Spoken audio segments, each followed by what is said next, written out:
Shalom, Bapak, Ibu, dan Saudara sekalian. Hari ini saya coba akan membahas mengenai eksposisi Mazmur pasal 1 yang kita semua sudah tahu ini merupakan salah satu Mazmur yang sangat terkenal dan juga merupakan pengantar atau pendahuluan dari kitab Mazmur. Ini Mazmur pasal 1 dengan Mazmur pasal 2 adalah pendahuluan atau pengantar dari kitab Mazmur. Cuma memang pasal 1 ini merupakan pengantar atau pendahuluan dari seluruh kitab Mazmur. Oke, pertama-tama kita akan membahas mengenai perbedaan. Pertama-tama saya ingin mengajukan sebuah pertanyaan kepada Bapak Ibu Saudara sekalian. Apa perbedaan antara orang benar dengan orang fasik? Nah, mungkin kalau kita mendengar kata orang benar dalam pikiran kita jujur, apalagi berintegritas, apalagi rohani dan lain sebagainya. Terus kalau orang fasik itu pasti kerjaannya itu bohong, mencuri, apalagi korupsi dan lain sebagainya. Oke, berikutnya kita akan melihat terlebih dahulu sebelum saya masuk lebih dalam kepada perbedaan yang tadi. Saya ingin membahas terlebih dahulu tentang struktur daripada kitab Mazmur pasal 1 ini. Nah, struktur dari Mazmur pasal 1 ayat 1 sampai dengan ayatnya yang ke-6 itu ada 3. Yang pertama dari ayat 1 sampai dengan ayat 3 itu berbicara mengenai jalan orang benar. Yang kedua dari ayat 4 sampai dengan ayat 5 itu berbicara mengenai jalan orang fasik. Yang ketiga, kata terakhir mengenai 2 jalan tersebut yaitu terdapat pada ayat 6. Ini semacam sebuah kesimpulan daripada Mazmur pasal 1 ini. Oke. Kita coba bahas masing-masing struktur tersebut. Oke, yang pertama adalah jalan orang benar. Nah, saya akan bahas ayat per ayat.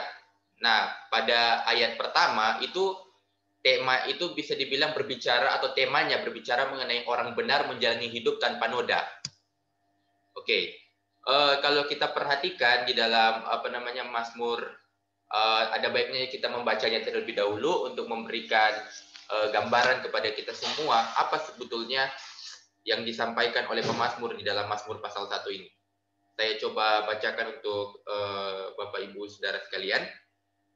Lembaga Alkitab Indonesia mengambil judul Jalan Orang Benar dan Jalan Orang Fasik. Berbahagialah orang yang tidak berjalan menurut nasihat orang fasik, yang tidak berdiri di jalan orang berdosa, dan yang tidak duduk dalam kumpulan pencemooh. Tetapi yang kesukaannya ialah Taurat Tuhan, dan yang merenungkan Taurat itu siang dan malam. Ia seperti pohon yang ditanam di tepi aliran air, ia menghasilkan buahnya pada musimnya, dan yang tidak layu daunnya, apa saja yang diperbuatnya berhasil. Bukan demikian orang fasik, mereka seperti sekam yang ditiupkan angin, sebab itu orang fasik tidak akan tahan dalam penghakiman, begitu pula orang berdosa dalam perkumpulan orang benar. Sebab Tuhan mengenal jalan orang benar, tetapi jalan orang fasik menuju kebinasaan. Oke, kalau kita perhatikan di dalam ayat 1 ada kata berbahagialah. Nah, di dalam bahasa aslinya kata itu juga bisa diterjemahkan diberkati. Atau juga karena dia mengatakan berbahagialah orang, maka bisa juga diberkatilah orang. Nah, ini adalah suatu pernyataan atau semacam sebuah pengumuman yang ditemukan pada sejumlah mazmur dan juga kepada 4 dari kitab Amsal. Jadi ada 4 kali disebutkan juga di dalam kitab Amsal. Bapak Ibu Saudara bisa melihat ayat-ayatnya di depan. Nah, ini selalu digunakan dalam hubungan dengan manusia dan bukan Allah. Jadi memang kata ini memang sering digunakan untuk manusia gitu. Ini adalah sejenis berkat yang dialami oleh seseorang ketika ia hidup benar dalam konteks hubungannya dengan Allah. Nah, jadi orang-orang yang hidup benar dalam mereka membangun relasi dengan Allah gitu dalam hidup ini, maka mereka itu dikatakan di dalam Mazmur pasal 1 adalah orang-orang yang berbahagia atau orang-orang yang diberkati. Oke, kita lanjut. Nah, 4 pasal dalam Mazmur pernah menggunakan ungkapan ini. Nah, saya coba bacakan salah satu, yaitu Mazmur 89 ayat 16.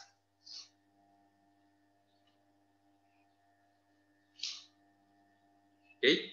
Berbahagialah bangsa yang tahu bersorak-sorai, ya Tuhan, mereka hidup dalam cahaya wajah-Mu.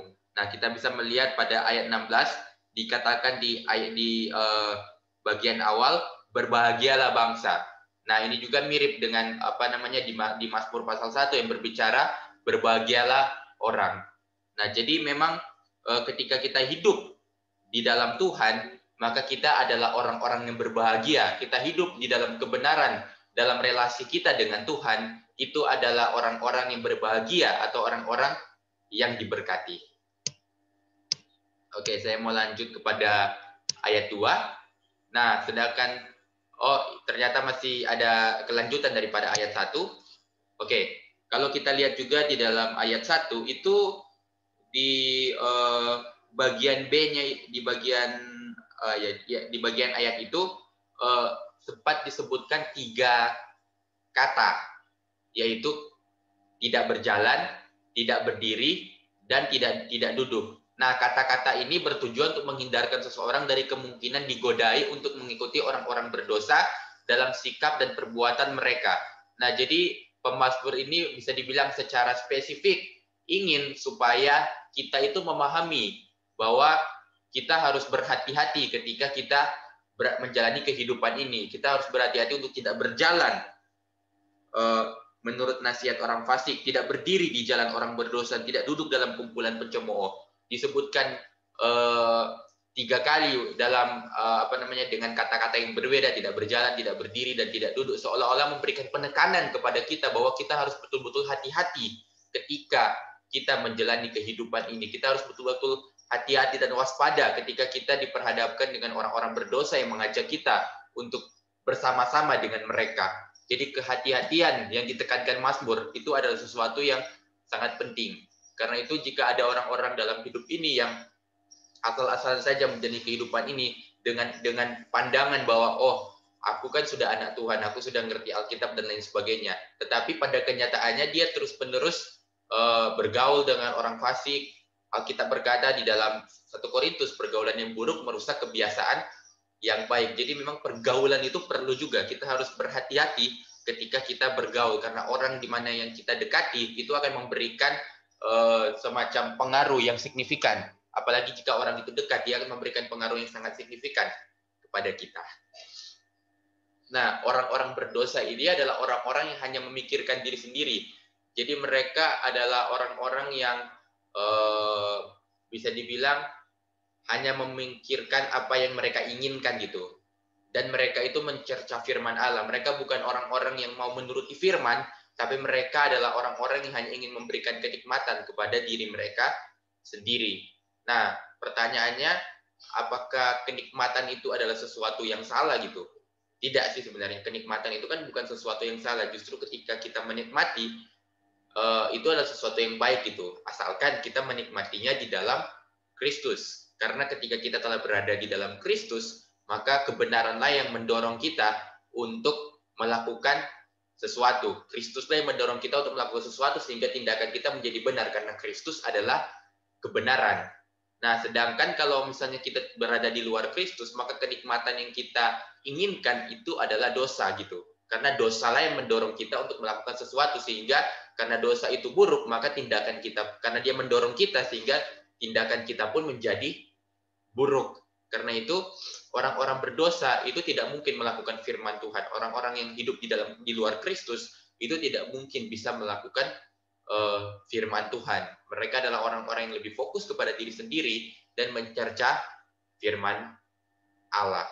Karena itu kalau hari ini kita mungkin diberikan kesempatan untuk berada di dalam Kristus, bahkan bisa membaca dan merenungkan firman Tuhan, itu adalah sesuatu yang sangat penting. Jadi jangan sampai kita menyia-nyiakannya.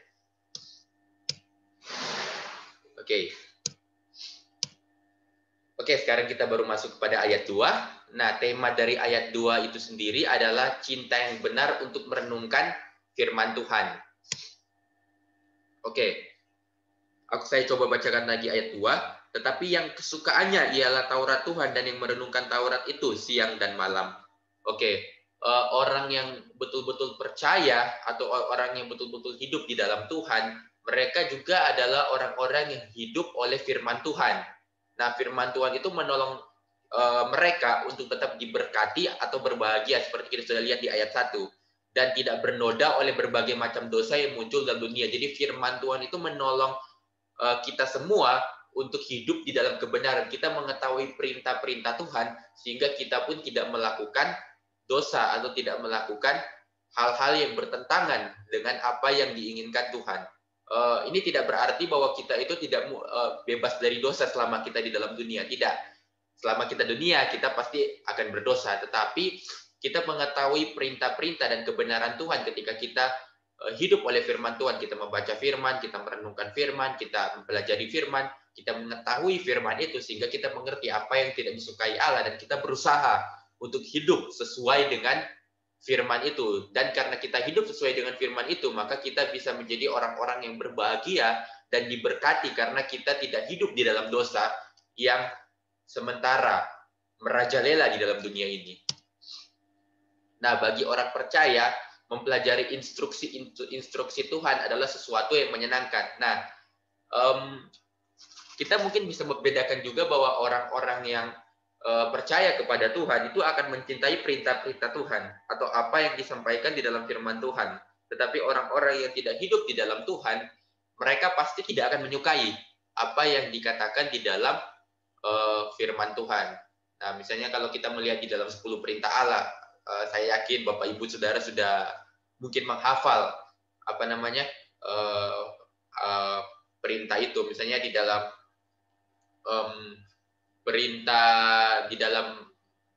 perintah yang mengatakan jangan berzina gitu. Nah, atau jangan mencuri. Nah, kalau misalnya itu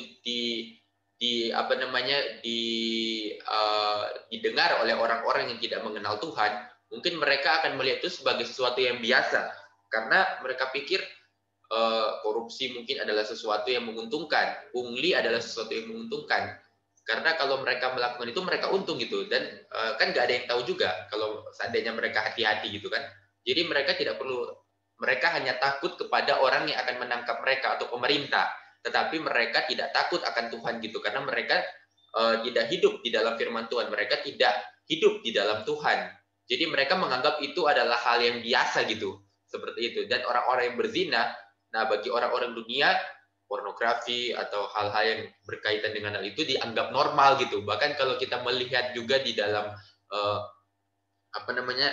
dunia sains misalnya gitu, itu merupakan sesuatu yang normal dan harus dilakukan bahkan karena dengan alasan kesehatan. Tetapi kalau kita hidup di dalam Tuhan, maka kita harus melihatnya dengan cara yang berbeda.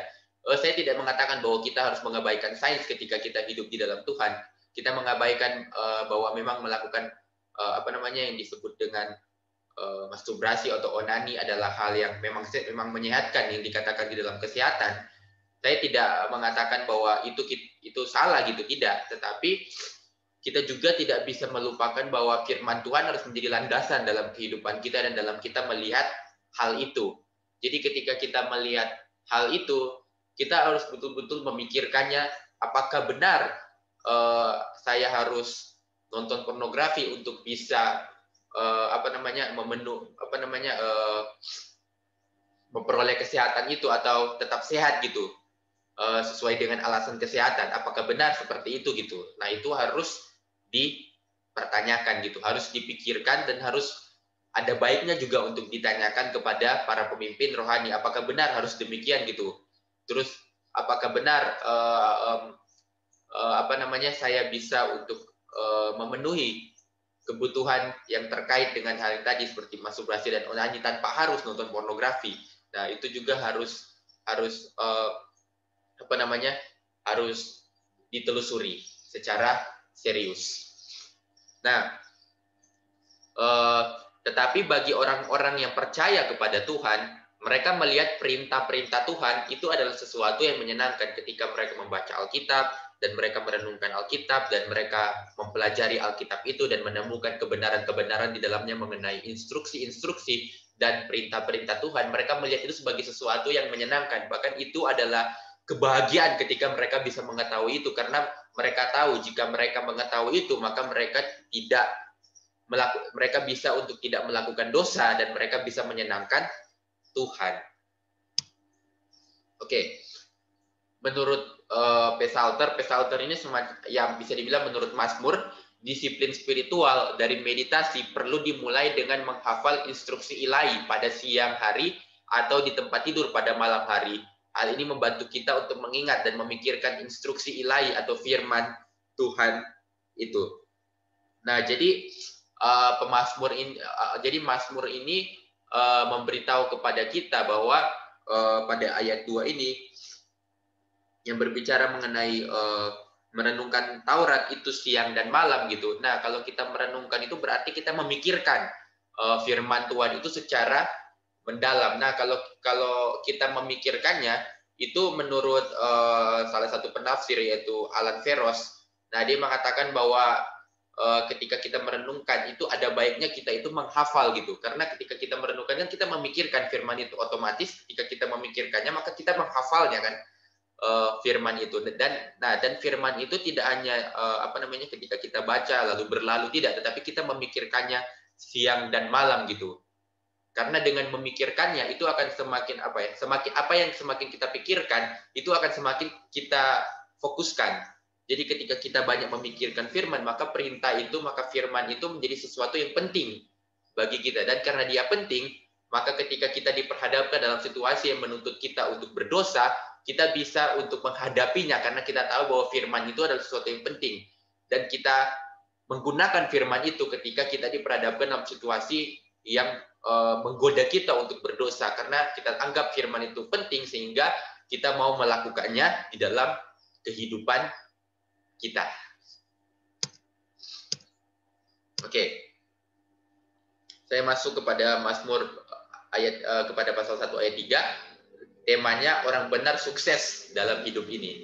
Sekali lagi ini bukan berbicara mengenai teologi kemakmuran yang mengatakan bahwa orang yang mengikut Tuhan pasti kaya. Tidak. Bukan demikian, saya pun tidak sepakat dengan pemahaman teologi yang seperti itu. Tetapi saya tidak bisa untuk memungkiri bahwa memang di dalam ayat 3 ini berbicara mengenai kesuksesan hidup bagi orang benar gitu. Tetapi kita akan semakin melihat dan menelusuri apa sih sebenarnya maksudnya dari sukses ini. Karena ini merupakan kata yang harus hati-hati digunakan ketika seseorang itu menyampaikan firman Tuhan. Nah, saya coba baca lagi supaya lebih jelas. Ia seperti pohon yang ditanam di tepi aliran air yang menghasilkan buahnya pada musimnya. Nah, ayat 3 itu menggambarkan kesuksesan dari orang-orang yang hidup menurut tuntunan ilahi, menurut instruksi firman, yaitu hidup menurut firman Tuhan. Nah, kita akan bahas satu-satu dari perkataan dalam ayat 3 ini. Seperti pohon. Kalau kita pernah melihat pohon, nah pohon itu melambangkan tumbuh subur dan berbuah, dan menurut Alan Ferros itu juga berbuah kehidupan gitu. Nah, jadi pohon itu kan kalau kita melihat itu, walaupun memang nggak semua pohon mungkin ya, tapi kebanyakan pohon itu kan betul-betul menjulang tinggi ke atas gitu. Dan juga ada pohon-pohon itu yang berbuah gitu, yang memang misalnya pohon mangga yang berbuah. Nah, Alkitab itu atau firman Tuhan itu memberitahu kita bahwa ketika kita hidup di dalam perenungan akan firman Tuhan, kita merenungkan firman Tuhan itu siang dan malam, kita menyukai firman Tuhan itu, kita mau menyenangkan Tuhan lewat firman Tuhan itu, maka kita seperti pohon itu, kita tumbuh dengan subur dan kita juga memiliki buah. Nah, pohon memberikan buah pada musimnya. Kalau kita pernah lihat pohon mangga itu tidak berbuah sebulan sekali, tidak, tetapi dia mungkin berbuah pada bulan-bulan mungkin pada bulan-bulan Juli atau bulan-bulan Agustus gitu. Jadi dia tidak berbuah setiap tahun, tetapi dia berbuah dia berbuah tidak pada setiap bulan, tapi dia berbuah memang setiap tahunnya, tetapi pada bulan-bulan tertentu saja. Nah, pohon memberikan buah pada musimnya, artinya pertumbuhannya pasti terjadi secara terus-menerus dan teratur. Yes, jadi kalau apa namanya, firman Tuhan ini mengatakan bahwa orang yang membaca, merenungkan dan melakukan dan menyukai firman Tuhan itu, maka dia itu seperti pohon, dan pohon itu konsisten ketika apa namanya dia berbuah. Ini kalau kita bicara mengenai pohon yang berbuah, dia pasti berbuah setiap tahun gitu. Nah, begitu juga dengan orang yang seperti yang tadi yang dikatakan di dalam ayat 2, ketika dia mengikuti semuanya itu, dia merenungkan, dia membaca, merenungkan, menyukai firman Tuhan itu, maka dia juga akan berbuah setiap tahunnya. Itu akan terjadi secara konsisten karena dia hidup di dalam firman Tuhan. Nah, daunnya tidak layu. Pohon perlu ditanam dengan hati-hati agar bisa tumbuh dan subur. Jadi tidak hanya hidup tetapi berkembang. Nah, jadi ketika kita membaca dan merenungkan kebenaran firman Tuhan itu, kita tidak boleh melakukannya secara sembarangan gitu. Jadi hanya asal-asalan kita baca, kita renungkan, tetapi kita tidak benar-benar mempelajarinya sehingga kita nggak terlalu memahami gitu apa yang sebenarnya mau diseberangkan oleh poin ini. Perintah apa sebenarnya yang Tuhan inginkan dalam kehidupan kita melalui pembacaan dan pembelajaran terhadap firman Tuhan ini. Jadi kita juga harus membangun itu dengan hati-hati, dengan sungguh-sungguh, dan tidak dengan asal-asalan gitu. Pohon pun seperti itu. Jika kita menanamnya dengan asal-asalan, maka kemungkinan dia itu nggak akan berkembang dengan baik gitu. Bahkan kalau kita mengacu misalnya kepada, kalau dalam pengalaman saya nggak pernah menanam pohon, jadi kurang tahu juga bagaimana memahami apa yang menghambat perkembangan pohon. Saya kurang tahu gitu. Tapi saya pernah menanam apa ya bahasa Indonesianya, cabai. Nah, cabai itu kan harus di tempat yang apa namanya, yang panas kan gitu kan. Nah, ketika saya menanamnya, mungkin karena tidak berada di tempat yang panas sehingga tanamannya rusak dan nggak tumbuh-tumbuh gitu karena sudah rusak gitu. Nah, kemudian saya coba lagi tanam. Saya bukan coba lagi tanam, tetapi saya coba memikirkan kenapa sih tanaman ini nggak tumbuh gitu. Nah, dan ternyata memang rupanya ada banyak faktor juga seperti yang tadi sudah saya bilang, bahwa mungkin dia tidak terkena sinar matahari, terus juga mungkin karena air yang saya siram itu terlalu banyak gitu. Nah, ternyata memang ada cara-cara atau instruksi tertentu untuk mengelola cabai gitu, nggak bisa asal-asalan. Kalau asal-asalan dia itu nggak tumbuh gitu. Nah, itu juga yang Tuhan inginkan dari ya, yang Tuhan mau maksudkan di dalam firman Tuhan ini, bahwa kita itu nggak boleh asal-asalan ketika kita itu membaca, merenungkan kebenaran Tuhan, memikirkan kebenaran Tuhan itu, kita harus serius. Karena ketika kita memikirkannya dengan serius, maka tindakan yang kita lakukan pun dapat menjadi benar. Kenapa? Karena kita sudah mempelajari apa yang dimaksudkan oleh firman Tuhan itu, sehingga dengan penuh kehati-hatian, dengan penuh kesungguhan, kita pun mau melakukannya di dalam kehidupan kita. Oke, apa saja yang diperbuatnya berhasil. Nah, hidup dalam ketaatan untuk melakukan firman Tuhan, tindakan untuk melakukan firman Tuhan lah yang akan berhasil. Oke, jadi yang dimaksud di sini dengan berhasil itu bukan berarti apa saja yang diperbuatnya berhasil. Jadi ketika dia melakukan dosa itu berhasil gitu. Ketika dia korupsi itu akan berhasil. Ketika dia melakukan hal-hal yang buruk itu berhasil. Bukan. Tetapi ini berbicara mengenai ketika kita sudah hidup di dalam firman Tuhan, maka firman itu sudah mempengaruhi kita, sehingga seharusnya tindakan yang kita lakukan adalah kebenaran, dan kebenaran itulah yang akan berhasil. Jadi ketika kita mau menuruti kebenaran firman Tuhan seperti jangan membunuh, jangan mencuri, jangan berzina, kita bisa berhasil. Kenapa? Karena kita sudah membaca, merenungkan dan memahami kebenaran itu, dan juga kita setelah mempelajarinya secara mendalam, maka tindakan yang kita lakukan terhadap firman itu akan berhasil. Jadi yang dimaksud berhasil di sini bukan segala sesuatu, bukan. Misalnya misalnya mengenai teologi kemakmuran, misalnya ikut Tuhan pasti kaya, bukan seperti itu. Berarti ketika dia sudah ikut Tuhan, ketika dia bekerja dia pasti sukses, bukan itu yang mau disampaikan oleh firman Tuhan. Tapi ketika kita melakukan firman Tuhan, kita akan berhasil gitu. Jadi ketika kita mau menuruti firman misalnya jangan mencuri, kita akan berhasil melakukan firman itu. Ketika kita menuruti firman jika ada seseorang meminta apa namanya bajumu, maka berikanlah jubahmu. Jika ada seseorang yang mengajakmu berjalan 1 mil, berjalannya bersamanya dengan 2 mil. Nah, kita bisa melakukan firman itu. Firman itu kan mengindikasikan bahwa kita melakukan sesuatu yang lebih gitu. Kita bisa melakukan itu ketika kita sudah hidup di dalam firman Tuhan. Oke. Nah, kita masuk kepada struktur yang kedua, yaitu jalan orang fasik, ayat 4 sampai dengan ayat 5. Nah, tema dari ayat 4 ini adalah hidup orang fasik tidak ada artinya. Saya coba bacakan lagi ayatnya. Bukan demikian orang fasik, mereka seperti sekam yang ditiupkan angin. Nah, gandum yang dipanen dihancurkan oleh kereta luncur pengirikan dan kemudian dilemparkan ke udara. Lokasi yang berangin membuat serpian kecil sekam bisa tertiup pergi dan butiran yang lebih berat akan jatuh ke tanah. Oke, sebentar Bapak Ibu Saudara sekalian.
Oke, kembali lagi Bapak Ibu Saudara sekalian.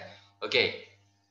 Nah, seperti yang sudah saya katakan tadi, gandum yang dipanen dihancurkan oleh kereta luncur pengirikan dan kemudian dilemparkan ke udara. Nah, kita perlu melihat proses daripada pengelolaan gandum.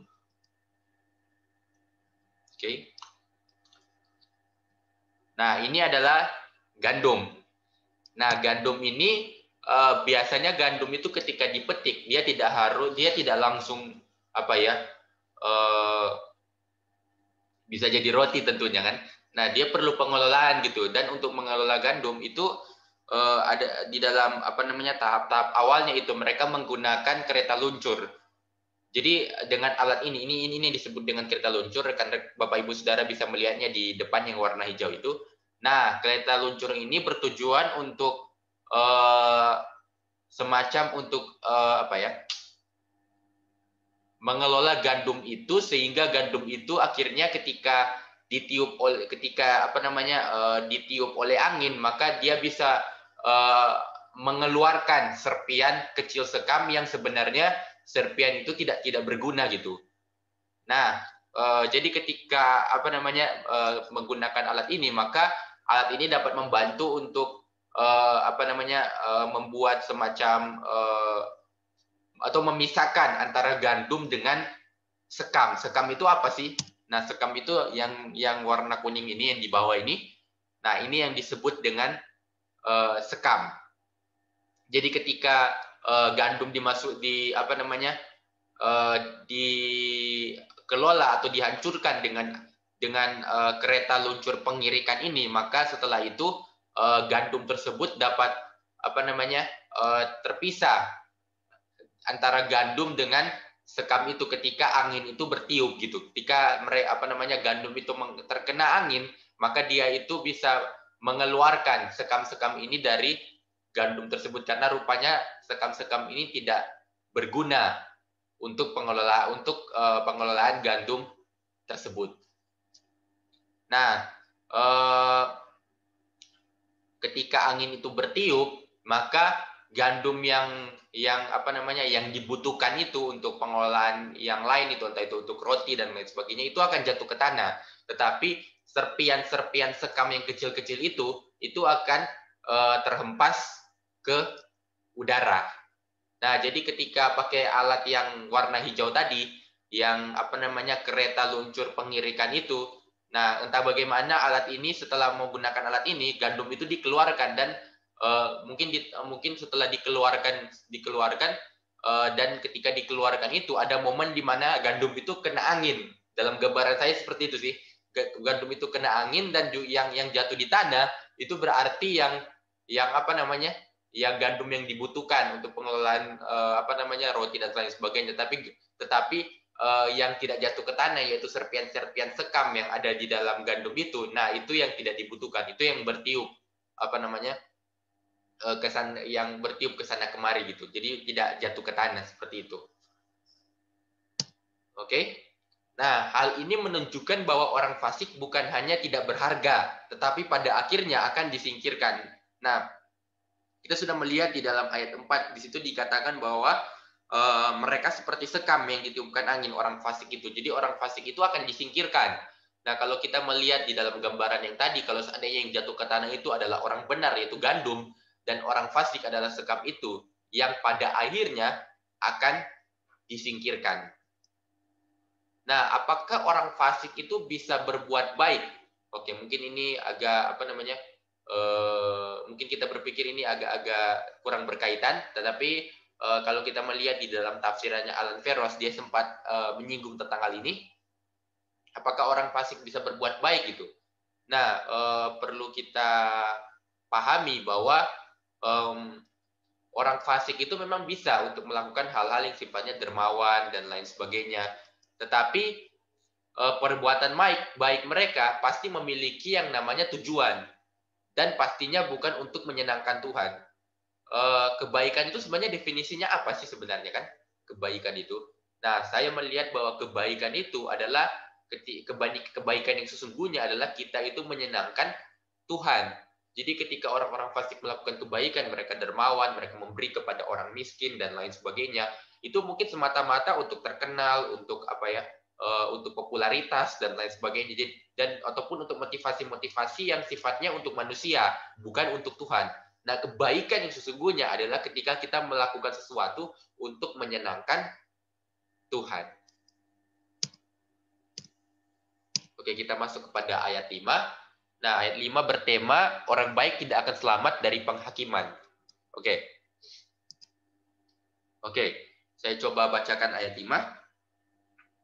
Sebab itu orang fasik tidak akan tahan dalam penghakiman. Begitu pula orang berdosa dalam perkumpulan orang benar. Sorry, sebentar Bapak Ibu Saudara sekalian.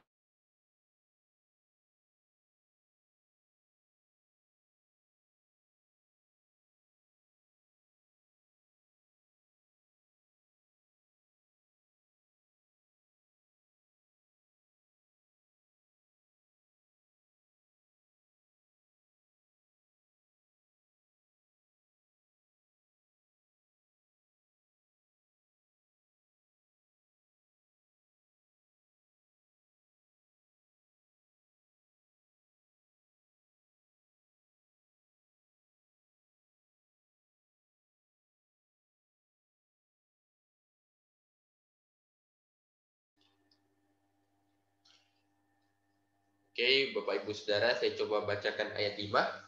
Sebab itu orang fasik tidak akan tahan dalam penghakiman, begitu pula orang berdosa dalam perkumpulan orang benar. Nah, penghakiman yang dimaksud di sini, kalau kita lihat dalam bahasa aslinya, itu memang merujuk kepada semua penghakiman gitu. Cuman memang kalau kita melihat kata penghakiman, biasanya konotasi kita langsung kepada akhir zaman gitu. Langsung kepada kelak bahwa Tuhan itu akan membedakan antara orang benar dan orang berdosa. Ada juga kalau kita pakai di dalam kitab Wahyu antara domba dan kambing. Nah, kalau di sini mungkin kita bisa memakai istilah gandum dan sekam. Jadi Tuhan kelak akan membedakan gitu antara anak-anaknya atau umatnya atau orang-orang benar dengan orang-orang fasik yang hidup di dalam dosa, yang apa namanya, yang melakukan hal-hal yang jahat di mata Tuhan dan lain sebagainya. Kelak Tuhan akan membedakan itu, dan orang benar akan berdiri di hadapan Tuhan dalam kemuliaan, sedangkan orang fasik tidak. Jadi orang-orang yang hidup di dalam firman Tuhan, mereka kelak akan menikmati Tuhan di dalam kemuliaan, sedangkan orang-orang fasik itu tidak. Oke, kita mau lanjut. Oke, keduanya harus terpisah karena orang berdosa itu tidak mungkin tahan dengan perkumpulan orang benar. Kesenangan mereka itu bertentangan dengan kesenangan orang benar. Jadi kalau misalnya ini memang mungkin adalah gambaran yang apa ya, kontradiktif gitulah. Nggak mungkin lah seperti ini. Cuma aku coba kasih gambaran kepada Bapak Ibu Saudara sekalian.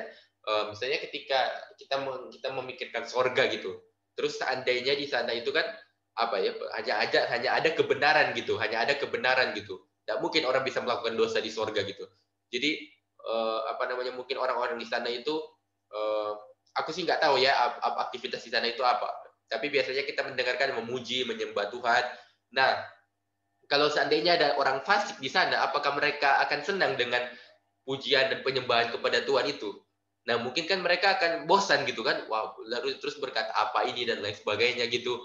Nah, mereka bingung, bahkan merasa bahwa ini apa namanya, menyedihkan dan lain sebagainya, nggak ada gunanya gitu. Nah, jadi kan ketika mereka berkumpul di sorga, mereka juga tidak bahagia gitu. Nah, karena itu Tuhan perlu memisahkan mereka. Kenapa? Karena pada akhirnya pun mereka tidak akan bahagia ketika mereka berada di kekekalan gitu, di dalam sorga itu gitu. Maka apa namanya, pembedaan ini sebenarnya adalah sesuatu yang baik gitu, karena memang mereka nggak nyaman di situ, mereka justru lebih nyaman berada di luar Tuhan gitu. Nah, jadi ini adalah gambaran yang diberikan oleh kitab Mazmur kepada kita bahwa apa namanya, kesenangan daripada orang benar itu berbeda daripada kesenangan daripada kesenangan orang berdosa. Kesenangan orang benar berbeda dengan kesenangan orang fasik. Oke, kita masuk kepada bagian terakhir daripada struktur Mazmur pasal 1 ini. Nah, kata terakhir itu berbicara itu apa namanya, merupakan kesimpulan dari kedua jalan tersebut. Nah, tema dari ayat 6 itu adalah penghakiman, orang benar akan diselamatkan. Oke. Oke, saya coba menjelaskan ini dalam apa namanya, dua bagian. Yang pertama adalah jalan orang benar. Nah, orang benar adalah orang yang telah masuk ke dalam perjanjian dengan Tuhan.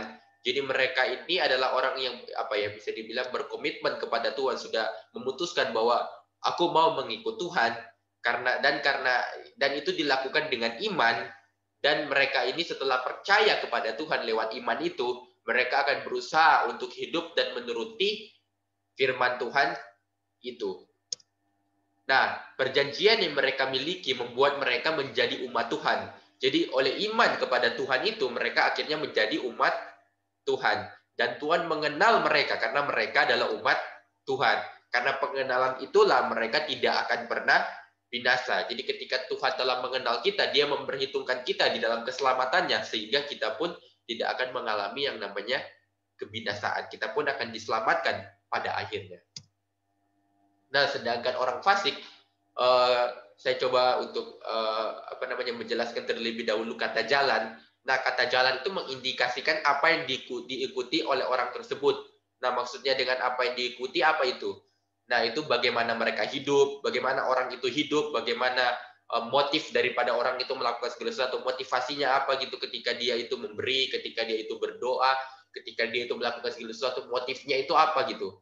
Dan apa yang mereka hasilkan, apakah mereka itu apa namanya, dari tindakan-tindakan mereka justru mereka menghasilkan korupsi, justru mereka menghasilkan pertentangan, perceraian, apa namanya juga perpecahan, atau apa gitu yang mereka hasilkan gitu. Nah, dan jika seandainya mereka memilih jalan kefasikan, nah maka seperti apa namanya yang tadi sudah saya sebutkan gitu, apa namanya, kehidupan bagaimana mereka hidup, mereka justru pasti hidup dalam dosa. Terus motivasi mereka melakukan itu pasti bukan untuk menyenangkan Tuhan, tapi pasti untuk diri sendiri, atau untuk, kalaupun untuk orang lain mungkin untuk keuntungan dan lain sebagainya gitu. Dan apa namanya, apa yang dilakukan mereka itu tentu saja akan mendatangkan kebinasaan gitu. Apa yang mereka lakukan, dosa-dosa yang mereka perbuat, pastinya justru juga akan menyeret mereka kepada kebinasaan pada akhirnya. Dan kebenaran tidak mungkin ada pada mereka. Mereka tidak mungkin bisa melakukan kebenaran ketika mereka hidup dalam dosa. Mustahil bagi seseorang itu bisa melakukan kebenaran ketika mereka hidup di dalam dosa. Sekalipun kita melihat, kalau kita melihat kebenaran dari sisi pandangan dunia, bahwa misalnya jujur itu kebenaran gitu. Nah, kalau kita melihatnya dari sisi dunia kan seperti itu gitu kan. Tapi kan kalau kita melihatnya di dalam firman Tuhan, apakah seperti itu? Betul? Apakah jujur itu sudah termasuk kebenaran gitu kan? Tentu saja kalau kita berangkat daripada Mazmur pasal 1 ini, yang dimaksud dengan kebenaran itu lebih luas gitu. Jadi orang yang juga bukan hanya melakukan sesuatu yang seperti jujur yang adalah tindakan yang benar, tapi juga memiliki motivasi yang benar dan melakukan itu untuk tujuan-tujuan yang memuliakan Tuhan dan menyenangkan Tuhan. Oke, kita masuk kepada ini sudah bagian paling akhir, yaitu pesan dan aplikasi. Nah, orang benar adalah orang-orang yang hidup dalam perjanjian Tuhan melalui iman kepadanya. Jadi mereka adalah orang-orang yang percaya kepada Tuhan, beriman kepadanya, dan senantiasa mau hidup selaras dengan firman Tuhan. Sehingga mereka menikmati berkat-berkat dalam anugerah Tuhan. Dan pada akhirnya pun mereka adalah orang-orang yang akan diselamatkan pada hari penghakiman. Jadi iman kepada Tuhan itu tidak pernah sia-sia. Ketika mereka beriman, mereka akhirnya mau menuruti firman Tuhan, dan ketika mereka menuruti firman Tuhan itu sebagai tanda daripada ucapan syukur mereka, dan Tuhan pun mengizinkan mereka menikmati berkat-berkat Tuhan, entah itu kesehatan dan lain sebagainya. Dan di dalam anugerah Tuhan itu pada akhirnya pun mereka akan mengalami yang namanya keselamatan pada hari penghakiman. Nah, untuk tetap hidup selaras dengan firman Tuhan, tentunya perlu ada banyak waktu untuk membaca dan merenungkan firman Tuhan. Pikiran dan hati kita perlu dipenuhi oleh firman Tuhan, dan melalui pikiran dan hati yang diubahkan, maka tindakan kita pun menjadi benar. Jadi kita perlu meluangkan waktu yang khusus setiap harinya untuk membaca dan merenungkan kebenaran firman Tuhan, agar ketika pikiran kita, ketika mindset kita terus diisi oleh firman Tuhan, maka akan terjadi yang namanya transforming atau transformasi, sehingga ketika transformasi itu terjadi, maka transformasi yang di dalam ini akan mempengaruhi hati kita, dan ketika itu terjadi, maka tindakan kita pun menjadi benar, karena kita mendasarkan semuanya kepada the word of God atau kepada firman Tuhan itu sendiri. Sebentar Bapak Ibu Saudara sekalian.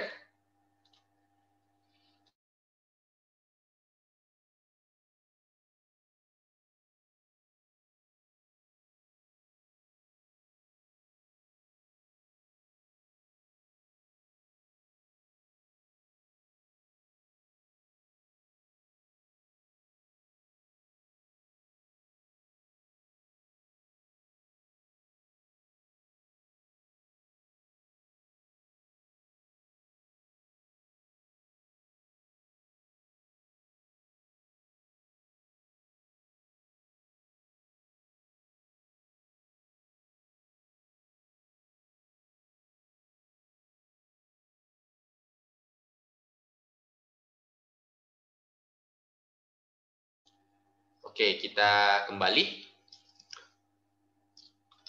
Oke, tadi itu pesan dan aplikasi untuk orang benar. Tetapi kalau untuk orang fasik itu apa pesan dan aplikasinya? Nah, orang-orang yang hidup dalam kefasikan, yang hidup dalam dosa, tidak ada kebenaran pasti pada mereka, karena seluruh kehendak mereka itu didorong oleh dosa dan bukan oleh kebenaran.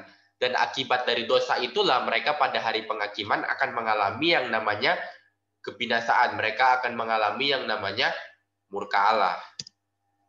Nah, saran atau yang perlu dilakukan oleh orang fasik adalah bertobat, berbalik kepada Tuhan, dan percaya kepadanya. Percaya bahwa Tuhan sanggup untuk memulihkan dan menyelamatkan. Percaya bahwa anugerah Tuhan cukup untuk menyelamatkan kita dari belenggu dosa. Mau mengenal kebenaran lewat pembacaan dan perenungan firman Tuhan, sehingga jalan mereka berubah dari kefasikan menjadi kebenaran. Jadi ketika orang fasik, ketika dia betul-betul ingin untuk hidup di dalam kebenaran, maka langkah awal tetap adalah harus bertobat dan percaya kepada Tuhan. Dan setelah di dalam pertobatan itu, kita perlu untuk mengerjakan keselamatan kita, mengerjakan pertobatan itu dengan kita membaca dan merenungkan kebenaran firman Tuhan, sehingga kita tidak jatuh lagi kepada kefasikan. Karena kita sudah tahu apa itu kebenaran, pikiran kita sudah berubah, hati kita sudah berubah, dan akhirnya kita menghasilkan tindakan yang benar, yang sesuai dengan kebenaran firman Tuhan. Oke, sekian yang bisa saya sampaikan kepada Bapak Ibu Saudara sekalian. Akhir kata saya mengatakan segala kemuliaan bagi Allah. Soli Deo Gloria. Terima kasih. Tuhan Yesus memberkati.